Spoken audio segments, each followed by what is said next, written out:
One day my wife and I were riding around and we were on this little country road and this deer ran across in front of my Jeep and went across and he tried to jump this fence, but this fence was really tall. This fence was like 8 foot tall. And it jumped and bam, and it fell off and fell on its back. And when it did, it almost sounded like it knocked the wind out of it. I mean, it just went, ugh. You could hear it, the breath leave from the deer.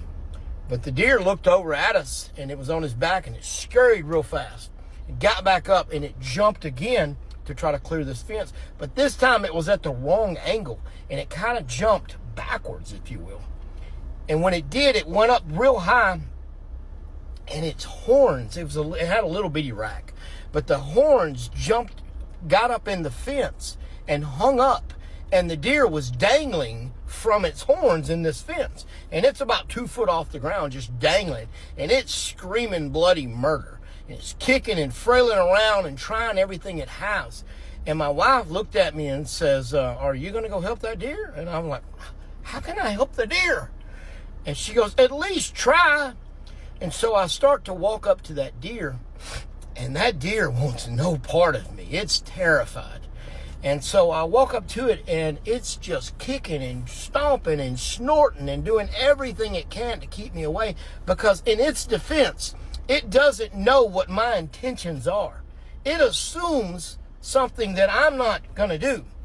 And so I start trying to talk to this deer and start trying to calm it down. But this deer, he didn't speak English.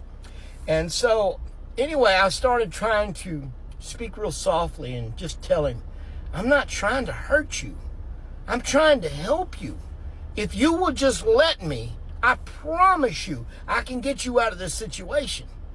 But he was too scared. He didn't know what my intentions were. So he was too scared, and he refused to let me anywhere near him. And so I had no choice but to keep speaking real softly and real gentle and just wait. I had to wait until it would allow me. And so eventually this deer completely runs out of energy. It just has nothing left to give. And it just lays there, just limp. And so he's so tired that it can't fight against me anymore.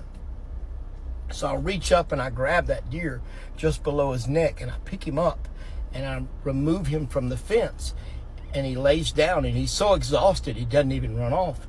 And he laid on the ground and I just kept petting him and I kept reminding him that I wasn't there to hurt him, that I was there to save him from the situation that he had got himself into. I think that is what we do so often, is we get ourselves in a situation to where we are in a bind and God comes and he tries to rescue us, but we're not sure what his intentions are. And so we're like, whoa, I don't feel comfortable. No, and we kick and we fight and we scream and we snort, and because we think that we have a better plan than what God does. But God is simply there to save us from this situation, to save us from the hell that we put ourselves into. And we're dangling there, hung up in the fence. And instead of allowing him to help us, we fight him and we fight him and we fight him until eventually we're so exhausted from the fight that we go, forget it. Just have your way. And then when he does, we go, dang it.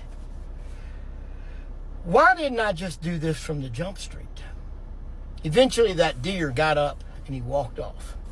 And I have to think the same thing. He probably was going, man, why did I fight this guy? He had the best intentions. Why do you fight God? I promise you, he has the best intentions.